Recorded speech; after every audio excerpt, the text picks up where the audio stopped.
جس نے صدق کے دل سے لا الہ الا اللہ پڑھ لیا تو کیا وہ جنت میں جائے گا؟ جی، اپنا عذاب بھگت کے۔ اگر وہ دنیا میں شرک کرتا ہوا مرا ہے، پھر اس کا معاملہ اللہ کے سپرد ہے کہ اس کے شرک کی انٹینسٹی کیا ہے۔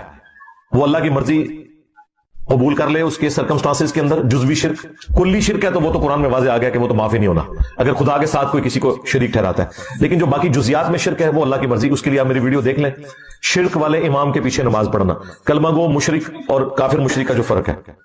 کلمہ تو شیعہ سنی کا ایک ہی ہے، اشہد ان لا الہ الا اللہ وحدہ لا شریک لہ واشہد ان محمدا عبدہ ورسولہ۔ باقی جو شہادت ثلاثہ اسے کہتے ہیں، تیسری شہادت، یعنی اشہد ان علی ولی اللہ، اس کو کلمے کے ساتھ ایڈ کر دینا یہ بدعت ہے، اور یہ خود شیعہ علماء نے اس پہ بدعت کا فتویٰ لگایا ہوا ہے۔ شیعہ اب تک جو نماز پڑھ رہے ہیں نا، اللہ کے فضل سے نماز میں شہادت ثلاثہ کوئی نہیں ہے۔ نماز میں وہ محمد عبدہ ورسولہ کو رک جاتے ہیں۔ جب بھی کوئی شیعہ ملے اس کو نماز بتاؤ، اپنی کتابوں سے دکھاؤ اور خود کیا پڑھتے ہو۔ نہیں ہے کہ اللہ تعالیٰ کی یہ یونیک کوالٹی ہے الہ۔ عربی میں الہن کہتے ہیں ایسی ہستی کو جس کو پوجا جائے، جس کی عبادت کی جائے، جو عبادت کے لائق ہو، اور ظاہر ہے کہ اس میں ایسی کوالٹیز ہونی چاہیے جو کسی اور میں نہ ہو، کیونکہ باقی سب نے اس کے سامنے سر تسلیم خم کرنا ہے۔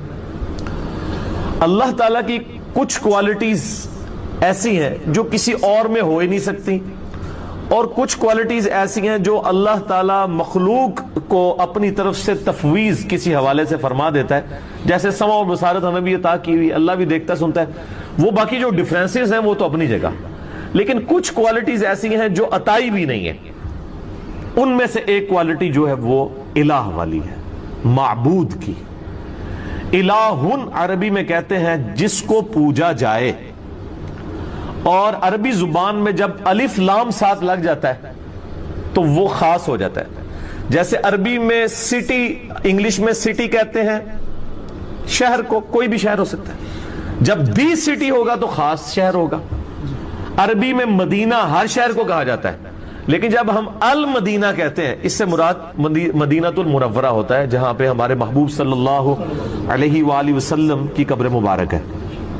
اسی طریقے سے الہ تو جھوٹے بنائے ہوئے لوگوں کے موجود ہیں، قرآن حکیم میں جھوٹے الہوں کا بھی ذکر ہے۔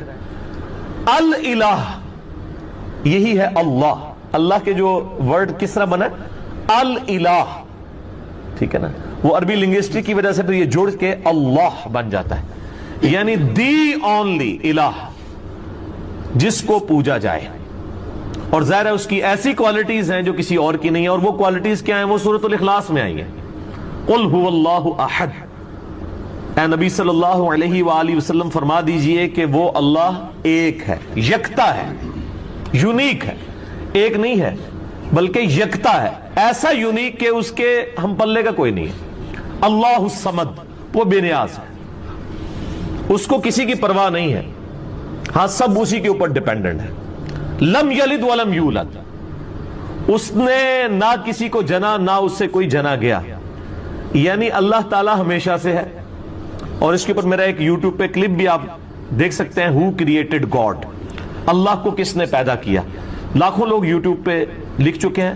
پروفیسر ریچرڈ ڈاکنز نے جو کتاب لکھی تھی دا گاڈ ڈیلوژن، اس میں اس نے جو ایک سوال کیا تھا کہ اللہ کو کس نے پیدا کیا، میں نے اس کا میتھمیٹیکل آنسر دیا ہے، اور اس کے بعد پھر اسی میتھمیٹیکل آنسر کو میں نے بتایا کہ یہی چیز تو سورۃ الاخلاص کے اندر بیان ہوئی ہے۔ تو اللہ تعالیٰ سے نہ کوئی پیدا ہوا، نہ اس نے کسی کو جنا، نہ وہ خود کسی سے جنا گیا، جس کو ہم آسان طور پہ کہتے ہیں کہ نہ وہ کسی کا باپ ہے نہ کسی کا بیٹا۔ وَلَمْ يَكُنْ لَهُ كُفُوًا أَحَدٌ، اور اس کی ٹکر کا کوئی نہیں ہے، اس کے پائے کا کوئی ہے ہی نہیں ہے۔ تو یہ الہ والی کوالٹی اسی میں ہونی چاہیے جو یہ سورۃ الاخلاص کا جو ٹچ سٹون آف تھیولوجی ہے، توحید کا جو کسوٹی ہے، یہ اس کے اوپر کوئی پورا اترے۔ سورۃ الاخلاص کے اوپر اگر کوئی ہستی پوری اترتی ہے تو صرف اللہ کی ذات ہے، کوئی جن، کوئی پیغمبر، کوئی فرشتہ اس میں سے کوئی بھی کوالٹی حاصل کر ہی نہیں سکتا، نہ عطائی طور کے اوپر، ذاتی تو کسی کی ہے ہی نہیں کوئی چیز۔ تو الہ کا مطلب یہ ہے کہ جس کو پوجا جائے، اور وہ ایک ہی ہستی ہو سکتی ہے۔ اب پوجنے کا مطلب کیا ہے کہ جب اس کی پرستش کی جا رہی ہے تو ٹوٹل اوبیڈینس اسی کی ہوگی۔ عبادت کا مطلب صرف نماز، روزہ، حج، زکات نہیں ہے، بلکہ ہر معاملے میں ٹوٹل اوبیڈینس کے لائق وہی ہستی ہے۔ جو وہ حکم دے اس کی بجا آوری انسان کے اوپر لازم ہے، اور اس کے مقابلے کے اوپر کسی اور کو نہیں مانا جائے گا. ان الحکم الا للہ، یعنی اللہ کے علاوہ کسی اور کا تو حکم چلنا ہی نہیں ہے. اور پیغمبروں کی بھی ہم جو اطاعت کرتے ہیں وہ سورۃ النساء کے اندر آیا کہ ہم نے پیغمبر اس لیے بھیجے کہ اللہ کے اذن سے ان کی اطاعت کی جائے، یعنی وہ بھی من یطع الرسول فقد اطاع اللہ، جس نے رسول اللہ کی اطاعت کی اس نے گویا اللہ کی اطاعت کی. تو پیغمبروں کی کوئی ذاتی دعوت نہیں ہوتی ہے، نہ ان کی ذاتی کوئی شریعت ہوتی ہے، بلکہ وہ تو اللہ تعالیٰ کے ٹرو ریپریزنٹیٹو بن کے آن دا فیس آف ارتھ آتے ہیں. تو الہ کی یہ کوالٹیز ہیں کہ آپ نے اس کو ٹوٹلی اس کی اوبیڈینس اختیار کرنی ہے اور اس کے مقابلے پہ کسی کو نہیں ماننا. اور آپ نے بڑی اچھی بات کی کہ سارے الہوں کی نفی کرنی ہے، اور قرآن حکیم میں تو ظاہر بار بار یہ ہے کہ آپ نے طاغوت کی نفی کرنی ہے کہ ہر پیغمبر میں ہم نے ہر امت کے اندر کوئی نہ کوئی پیغمبر مبعوث کیا. وَلَقَدْ بَعَثْنَا فِي كُلِّ أُمَّةٍ رَسُولًا أَنِ اعْبُدُوا اللَّهَ وَاجْتَنِبُوا الطَّاغُوتَ.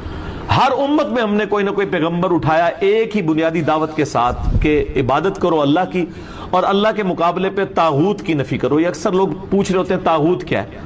طغا عربی میں کہتے ہیں، طغیانی لفظ اردو میں بھی استعمال، جب سمندر اپنی باؤنڈری سے باہر نکلے تو کہتے ہیں طغیانی آ گئی ہے. تو جو بھی اپنی حیثیت سے اوقات سے باہر نکلے نا اس کو کہتے ہیں یہ طوفان، یہ طغیانی اس میں آ گئی ہے. تو انسان کی تو حیثیت یہ ہے کہ وہ خدا کو اوبیڈینٹ بن کے رہے، اس کی مخلوق بن کے. جب وہ خود خدائی کا دعویٰ کرنا شروع کر دے یا وہ اپنی اس طرح کی عزت کروانی شروع کر دے جو کہ اللہ کے شان شان ہے، تو گویا وہ اپنی حدود سے باہر نکل گیا.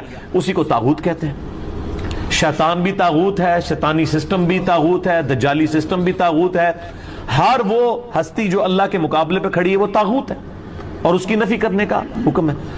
اور قرآن حکیم میں طاغوت کی نفی جو ہے وہ ایمان سے مقدم قرار دی گئی ہے. اسی لیے آپ دیکھیں ہمارے کلمے کا آغاز کس سے ہوتا ہے؟ لا الہ الا اللہ. یعنی پہلے آپ کرتے ہیں نفی کہ نہیں ہے کوئی معبود سوائے اس اللہ کے، اس کے بعد آپ اللہ کے اوپر ایمان لے کے آتے ہیں. پہلے تمام جھوٹے خداؤں کی نفی، لا الہ کوئی الہ نہیں ہے الا اللہ سوائے اس کے. اور یہ جو میں نے بات کی سورۃ البقرہ میں جو آیت الکرسی ہے، آیت نمبر 255، اس سے اگلی آیت ہے اعوذ باللہ من الشیطان الرجیم. لا اکراہ فی الدین، دین قبول کرنے کے معاملے میں کوئی جبر نہیں، کوئی کسی کو گن پوائنٹ کے اوپر مسلمان نہیں کر سکتا. صرف آپ نے راہ حق لوگوں کے سامنے واضح کرنا ہے. انا ہدیناہ السبیل اما شاکرا و اما کفورا. دین قبول کرنے کے معاملے میں کوئی جبر نہیں ہے. قد تبین الرشد من الغی، بے شک ہدایت جو ہے، رشد و ہدایت وہ گمراہی سے، غی سے، یہ بھی وہی لفظ آ گیا، طاغوت سے، طغیانی سے الگ اللہ تعالیٰ نے کر دیا. حق اور باطل میں اللہ نے فرق خود کر دیا. فَمَن يَكْفُرْ بِالطَّاغُوتِ، تو جو کوئی کفر کرے گا طاغوت کا، وَيُؤْمِن بِاللَّهِ، اور ایمان لائے گا اللہ پر. اللہ پر ایمان لانے سے پہلے آپ نے اللہ کے مخالفین کا کفر کرنا ہے. وہ جو ڈاکٹر اقبال کا بھی ایک شعر ہے نا، کافروں کے کافر اور کافر خدا ہمارا. وہ کافر خدا کیا؟ یعنی ہر مسلمان کافر بھی ہے. کس چیز کا کافر؟ کافر کہتے ہیں عربی میں انکار کرنے والے کو. اللہ کے مقابلے میں جتنے کھڑے ہوئے ہیں ان کا کفر کرتے ہیں ہم، اور کفر پہلے آیا ہے. فَمَن يَكْفُرْ بِالطَّاغُوتِ، جو کوئی کفر اختیار کرے گا طاغوت کا، اللہ کے مخالفین کا، وَيُؤْمِن بِاللَّهِ، اور ایمان لائے گا اللہ پر. یہ وہ لا الہ، لا پہلے ہے، الا اللہ بعد میں ہے. لا الہ الا اللہ. اچھا یہ مجھے یاد آیا، وہ اگلے دن میں وہ ایک ٹی وی کے اوپر دیکھ رہا تھا، وہ بلوچستان میں کوئی ٹائر شاپ دکھا رہے تھے. اس ٹائر شاپ کا نام رکھا ہوا تھا لا الہ ٹائر شاپ. یہ تو کلمات کفر ہے. اور یہ بچوں کو بھی اکثر وہ سکھا رہے ہوتے ہیں، بیٹا پڑھو لا الہ لا الہ. چھوٹا بچہ تو پورا جملہ پڑھ ہی نہیں سکتا، تو بچوں کو لا الہ نہیں سکھانا چاہیے، بچوں کو صرف اللہ سکھانا چاہیے. لا الہ سے تو نفی ہو جائے گی، لا الہ الا اللہ تو وہ کہہ ہی نہیں سکے گا بہت چھوٹا بچہ. چھوٹے بچوں کو صرف اللہ سکھائیں. جب وہ بچے جملہ بولنے کے قابل ہو جائیں تو پھر آپ کہیں لا الہ الا اللہ. تو آپ لوگوں کا ذرا لیول دیکھیں کہ وہ میں نے وہ ٹائر شاپ دیکھ رہا تھا، لا الہ ٹائر شاپ. چلو آپ نے ٹائر شاپ کا نام رکھنا ہے تو لا الہ الا اللہ رکھے نا. تو لا الہ کے تو مطلب ہے کوئی الہ نہیں ہے، یہ تو کلمات کفر ہے. تو اکثر ہی کہتے ہیں وہ لا الہ پڑھو جی، لا الہ پڑھو جی. لا الہ نہیں پڑھو، لا الہ الا اللہ پڑھو. اللہ دے بندے ہو، عقل بھی استعمال کرو. تو تو جس نے طاغوت کی نفی کی وَيُؤْمِن بِاللَّهِ اور پھر ایمان وہ اللہ پر لایا فَقَدِ اسْتَمْسَكَ بِالْعُرْوَةِ الْوُثْقَى لَا انفِصَامَ لَهَا تو اس نے ایک ایسا مضبوط اس نے کنڈا پکڑ لیا کہ جو کبھی ٹوٹنے والا نہیں ہے. یہ وہ لنگر آپ کو پتا ہے وہ بحری جہازوں کو پرانے زمانے میں بادبان کی کشتیوں کو جب کنارے پہ کھڑا کرتے تو ایک مضبوط سی رسی سے اس کو اینکر کہا جاتا ہے ہماری وہ انجینئرنگ کی لینگویج میں, اس کے ساتھ باندھ دیتے تھے تاکہ وہ جب ویوز چلے تو یہ نہ ہو کشتی پھر آگے چلی جائے. اور اسی طریقے سے جو بڑے بحری جہاز ہیں ان کے ساتھ وہ بڑے بڑے وزن رکھے ہوئے ہوتے ہیں, انہوں نے وہ لٹکا کے تو اینکر کے طور پہ کام کرتے ہیں. تو یہ اینکر پرسن بھی لفظ استعمال ہوتا ہے نا, کیونکہ اس کی گرد ہی سارے وہ بیٹھے ہوتے ہیں نا جھوٹ سچ بولنے والے. تو لم فسام لہا وہ ایسا اس نے اینکر پکڑا ہے, وہ ایسی زنجیر پکڑ لی ہے جو کبھی ٹوٹے گی نہیں. کس نے؟ جو طاغوت کی نفی کرے اور اللہ پر ایمان لائے. واللہ سمیع علیم اور اللہ تعالی سننے والا علم والا ہے. اللہ ولی الذین آمنوا اللہ ہے ولی اہل ایمان کا. یخرجہم من الظلمات الی النور وہ اہل ایمان کو اندھیروں سے نکالتا ہے روشنی کی طرف. اچھا قرآن میں اندھیرے جمع کے سیغے سے آئے ہیں کیونکہ گمراہیاں ہمیشہ زیادہ ہوتی ہیں اور ہدایت ہمیشہ سنگولر کے سیغے سے آئی ہے کیونکہ ہدایت ایک ہی ہوتی ہے. یہ تو یہ آپ کہتے ہیں نا چاروں راستے ہی حق پہ ہیں, اللہ نے تو ایک ہی راستہ بتایا ہوا ہے اہدنا الصراط المستقیم, اے اللہ ہمیں سیدھے راستے پر چلا.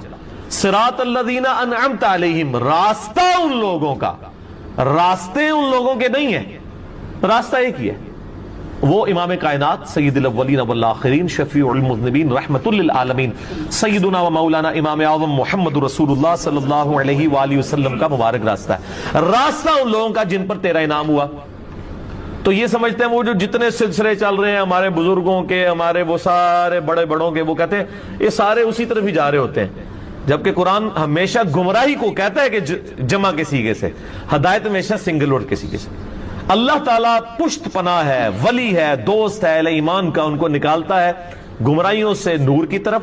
والذین کفروا اولیاءہم الطاغوت اور جو کفر اختیار کرتے ہیں اللہ کا, اللہ کی ناشکری کرتے ہیں, اللہ کے منکر بنتے ہیں, وہ اولیاءہم الطاغوت وہ جو ہیں وہ طاغوت کے اولیاء ہیں اور طاغوت ان کے اولیاء ہیں. یخرجونہم من النور الی الظلمات اور وہ طاغوت جو ہیں اللہ کے مخالفین وہ ان کو نکالتے ہیں ہدایت سے گمراہیوں کی طرف, اندھیروں کی طرف. اولئک اصحاب النار یہ ہیں دوست کی, ہم فیہا خالدون رہیں گے اس میں ہمیشہ ہمیش. اللہم اجرنا من النار, اللہم اجرنا من النار, اللہم اجرنا من النار. لہذا یہ جو الہ اور عبادت کے مفہوم میں جو ہے وما خلقت الجن والانس الا لیعبدون, اس میں حقوق اللہ, حقوق العباد, تمام کی تمام چیزیں داخل ہیں. اور یہ تو لوگوں نے ڈویژن کی ہوئی ہے, حقوق العباد بھی بیسیکلی حقوق اللہ ہی ہے کیونکہ اللہ ہی نے حقوق بتایا نا. اگر اللہ کے حقوق نہ ہوتے تو آج مسلمانوں نے بھی جو ہے وہ اولڈ ایج ہاؤسز بنائے ہوئے ہوتے اور اپنے ماں باپ کو وہاں پہ پھینکا ہوا ہوتا. مسلمان اپنے بوڑھے ماں باپ کو ان کی بد اخلاقیوں اور کمزوریوں کے باوجود کیوں برداشت کر رہے ہوتے ہیں کہ اللہ نے کہا کہ بڑھاپے میں بچوں کی مانند ہو جاتے ہیں, ان کو اف تک مت کہنا. ادروائز تو اگر انسانی طور پہ جو کچھ انگریز کر رہے ہیں جانوروں والا سلوک وہی ہم لوگ بھی کر رہے ہوتے ہیں نعوذ باللہ, تو یہ فرق بھی نہیں کرنا چاہیے. اچھا پھر اس میں مجھے وہ حدیث بھی یاد آ گئی, بخاری اور مسلم کی متفق علیہ حدیث ہے. اس کا ٹچ سٹون پھر کیا ہے, ٹھیک ہے, کہ آپ صلی اللہ علیہ وآلہ وسلم نے فرمایا اس شخص نے ایمان کی حلاوت چکھ لی جس میں 3 نشانیاں ہوں گی. نمبر 1 اللہ اور اس کا محبوب صلی اللہ علیہ وآلہ وسلم اسے پوری دنیا میں سب سے بڑھ کر محبوب ہو جائے. نمبر 2 اس کی دوستی اور دشمنی کا معیار اللہ کی ذات, الحب للہ والبغض للہ, محبت بھی اللہ کے لیے اور دشمنی بھی اللہ کے لیے. اور تیسری نشانی یہ کہ کفر کی طرف لوٹایا جانا اس کے لیے اتنا ہی مشکل ہو جائے گا جتنا آگ میں جلایا جانا, یعنی وہ آگ میں جلنے کے لیے تیار ہو جائے گا, ایمان نہیں چھوڑے گا. جب اس لیول پہ کوئی پہنچے گا تو وہ مومن ہوگا. باقی تو سارے پھر دودھ پینے والے مجنوں ہیں, وہ شعر و شاعری کرنے والے, نعتیہ اشعار پڑھنے والے مسلمان ہیں, وہ پریکٹیکل مسلمان تو اور ہے.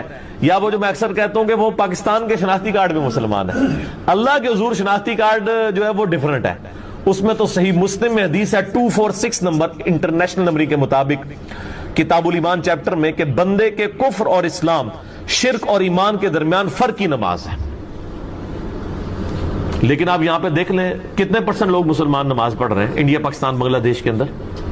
چلے عرب ملکوں میں پھر بھی رواج ہے، انڈونیشیا ملیشیا میں بھی، لیکن یہاں پہ وہ سارے مسلمان ہیں، ٹھیک ہے قانونی طور پہ ہم بھی ان کو مسلمان ہی کہتے ہیں، ظاہر ہے جب مریں گے جنازہ بھی ان کا پڑھ دیں گے، بہرحال جنازہ پڑھ کے ہی ان کو قبر تک ہی اتار سکتے ہیں، اس کے بعد ہم کچھ نہیں کر سکتے کسی کے لیے، نہ ہمارے لیے کوئی کچھ کر سکتا ہے، دعائی کی جا سکتی ہے، وہ اللہ کی مرضی ہے کسی کے حق میں قبول کرے یا نہ کرے۔ یہ بھی اسی سے ریلیٹڈ تھی، نماز پڑھ کے فارغ ہوئے ہیں اور نماز کے بعد یہ دعا کر رہے ہیں کہ اللہ میں تیرا ذکر کروں، تیرا شکر کروں اور احسن طریقے سے تیری عبادت کرتا رہوں، اس میں تو میری مدد فرما، یعنی دعا سے اپنے آپ کو کبھی بھی غافل نہیں کرنا۔ سبحانک اللہم و بحمدک اشہد ان لا الہ الا انت استغفرک و اتوب الیک وما علینا۔ یا رسول اللہ کون ہوگا جو جنت میں جانے سے انکار کرتا ہے؟ تو آپ نے فرمایا کہ جس نے میری اطاعت کی، میرا حکم مانا، وہ جنت میں جائے گا، اور جس نے میری نافرمانی کی اس نے جنت میں جانے سے انکار کر دیا۔ یعنی کلمہ پڑھنے کے باوجود جب میری نافرمانی کر رہا ہے تو اس نے خود سے انکار کر دیا کہ میں نے جنت میں نہیں جانا۔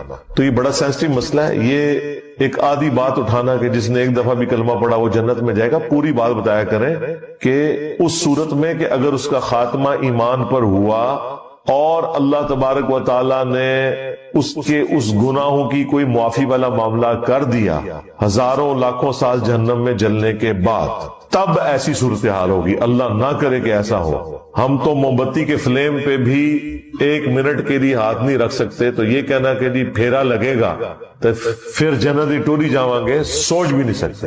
اللہ تعالیٰ فرما رہا ہے سورۃ الفرقان میں کہ جہنم تھوڑی دیر رہنے کے لیے بھی بری جگہ ہے اور مستقل قیام کے لیے بھی انتہائی بری جگہ ہے۔ اللہم اجرنا من النار، آمین۔ سورۃ الاحزاب کی آیت نمبر 72 میں انسان کو ظالم اور جاہل کیوں کہا گیا جبکہ اس نے اللہ کی امانت کو اٹھایا؟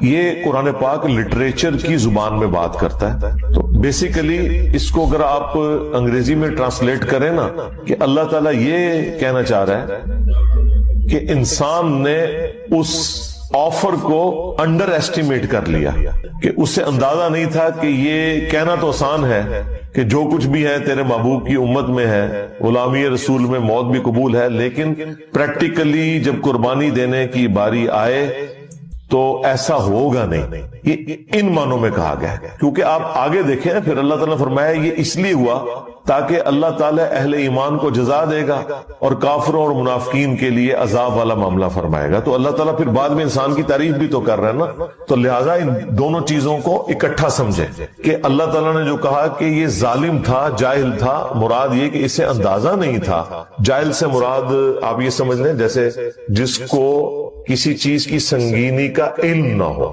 اسے کہا جاتا ہے جاہل۔ ظالم اس اعتبار سے کہ خود اس نے اپنے لیے ایک ظلم والا معاملہ کر لیا کہ اسے پتہ ہی نہیں تھا کہ میں یہ جو کچھ کرنے جا رہا ہوں اس کا اینڈ رزلٹ کیا نکلے گا، اپنے اوپر ظلم خود ہی کر لیا۔ اس نے آفر قبول کی تو اب اسے آفر نبھانی پڑے گی۔ اس کا قطعاً یہ مقصد نہیں تھا کہ اللہ تعالیٰ کہ ڈیوائن پلان کے کو خلاف یہ بات ہو گئی ہے، اللہ بھی تو یہی چاہتا تھا۔ سورۃ البقرہ میں آیا کہ میں زمین میں اپنا ایک خلیفہ بھیجنے والا ہوں، تو یہ تو اللہ تعالیٰ نے ڈیسائیڈ کر دیا ہوا تھا کہ زمین میں خلیفہ بھیجنا ہے، اس کے لیے کوئی بھی ایک معاملہ ہونا تھا، وہ اللہ تعالیٰ کی حکمت تھی۔ تو یہ ان معنوں میں ہے۔ اور اگر کوئی یہ کہے کہ مجھے تو یاد ہی نہیں ہے کہ میں نے کوئی اللہ تعالیٰ سے اس قسم کا عہد کیا تھا، ہماری انسٹنکٹ کے اندر یہ عہد موجود ہے، اس کو چھوڑ دیں۔ آج بھی کسی انسان کو یہ آفر کی جائے کہ تم نے چند سال کی زندگی خدا کو دینی ہے، پھر ہمیشہ کی زندگی کی کامیابیاں تمہارا مقدر ہوں گی، جس میں نہ تمہیں موت آئے گی، نہ کبھی بدحال ہوگے، نہ کبھی بوڑھے ہوگے، نہ کوئی غم پہنچے گا، حتیٰ کہ جو تم خواہش کرو گے وہ تمہیں ملے گا۔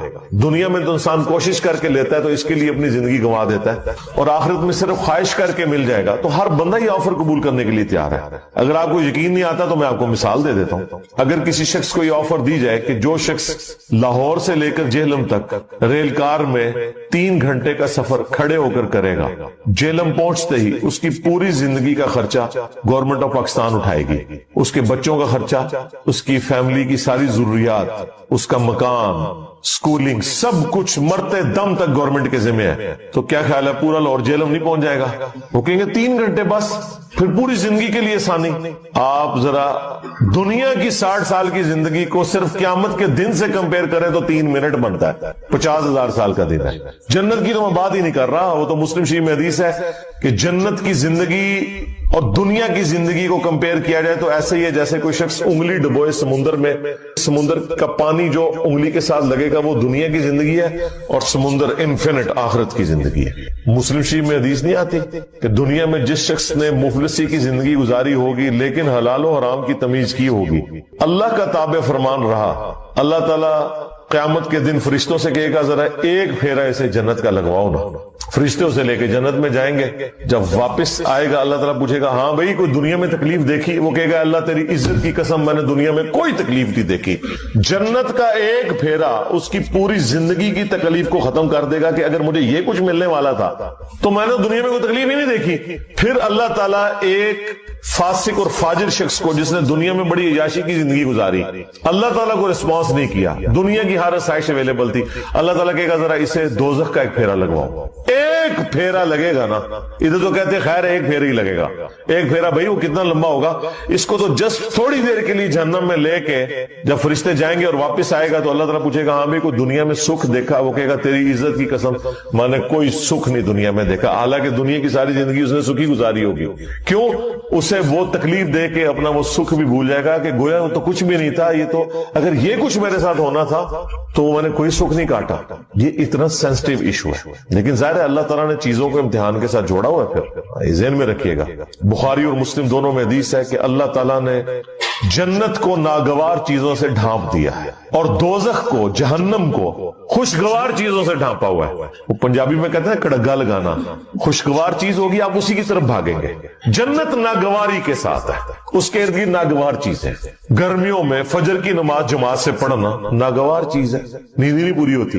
گرمیوں میں لمبے لمبے روزے رکھنا طبیعت میں ناگوار ہے. سردیوں میں ٹھنڈے پانی سے کیا گرم پانی سے بھی وضو کر کے نماز پڑھنا بہرحال ایک ایفرٹ تو ہے, طبیعت پہ ناگوار ہے. دنیا میں حلال اور حرام کی تمیز کرنا طبیعت پہ ناگوار ہے. حرام سے بچنا طبیعت پہ ناگوار ہے. تو اللہ تعالیٰ نے جنت کو ناگوار چیزوں سے ڈھانپ رکھا ہے اور جہنم کو خوشگوار چیزوں سے. یعنی ہر وہ چیز جو طبیعت کو بڑی اچھی لگتی ہے, آسانی سے مل بھی جاتی ہے اور نفس کی تسکین کا سما بھی ہے, وہ آپ کو جہنم میں لے جائے گی. تو دیکھ لیں, اسی کو سپورٹیو وہ حدیث ہے جامعہ ترمذی میں, ابو داؤد کے اندر, سنن نسائی کے اندر, ابن ماجہ کے اندر, کہ جب اللہ تعالیٰ نے جنت کو پیدا کیا تو حضرت جبرائیل سے کہا کہ ایک دفعہ ذرا جنت دیکھ کر آؤ. جب وہ دیکھ کے آئے تو اللہ تعالیٰ فرمایا ہاں بھائی جبرائیل کیا دیکھا؟ کہ یا اللہ مجھے نہیں لگتا کوئی شخص بھی ایسا ہوگا جو اپنا تن من دھن سب کچھ نہ لگا دے اس جنت کے حصول کے لیے. یہ تو ساری جنت میں جائیں گے, یہ جگہ ہی بڑی اچھی تو نے بنائی ہے. اللہ تعالیٰ فرمایا رکو ذرا صبر کرو. ہاں, اللہ تعالیٰ نے جنت کو ناگوار چیزوں سے ڈھانپ دیا. حلال اور حرام کی تمیز, شریعت کی پابندی کی تکلیف, سب کچھ. مومن کو تو روزانہ مرنا پڑتا ہے, سیدھی سی بات ہے, روزانہ جینا پڑتا ہے. تو نبی علیہ السلام نے فرمایا صحیح مسلم کی حدیث کہ دنیا مومن کے لیے قید خانہ ہے اور کافر کے لیے جنت ہے. جب وہ دوبارہ گئے نا اور وہ جنت تک پہنچنے کے لیے وہ تمام تکلیف دیکھی, واپس آ کے انہوں نے کہا تیری عزت کی قسم مجھے نہیں لگتا کوئی بندہ جنت میں جانے میں کامیاب ہوگا, اتنی مشکل تو نے جنت کر دی ہے. پھر اللہ تعالیٰ نے جہنم کی طرف بھیجا حضرت جبرائیل علیہ السلام کو. واپسی پہ پوچھا تو انہوں نے کہا تیری عزت کی قسم کوئی شخص بھول کے بھی کوئی ایسا عمل نہیں کرے گا کہ اسے یہ عذاب دیکھنا پڑے. مجھے نہیں لگتا کہ کوئی بندہ ایسا عمل کرے کہ جہنم میں جائے. پھر اللہ تعالیٰ نے جہنم کو خوشگوار شہوات سے ڈھانپ دیا, ہر اٹریکٹفل چیز اس کے ساتھ ڈھانپ دیا. جب وہ دیکھ کے واپس آئے نا پھر اللہ تعالیٰ نے پوچھا کہ اب جبرائیل سنا. انہوں نے کہا یا اللہ مجھے نہیں لگتا کوئی بندہ جہنم میں جانے سے بچ سکے, کیونکہ تو نے اس کو اتنا خوشنما بنا دیا ہے کہ اس امتحان میں شاید ہی کوئی کامیاب ہوگا, ادروائز سب کے سب جہنم میں گریں گے. لیکن یہ حیران کن بات ہے, دنیا میں جتنے اعمال آپ کو جہنم میں لے جانے والے ہیں نا, جتنی خواہشات جہنم میں لے جانے والی ہیں, یہ ساری خواہشات جنت میں انعام کے طور پر ملنے والی ہیں. کتنی حیران کن بات ہے کہ دنیا میں یہ چیزیں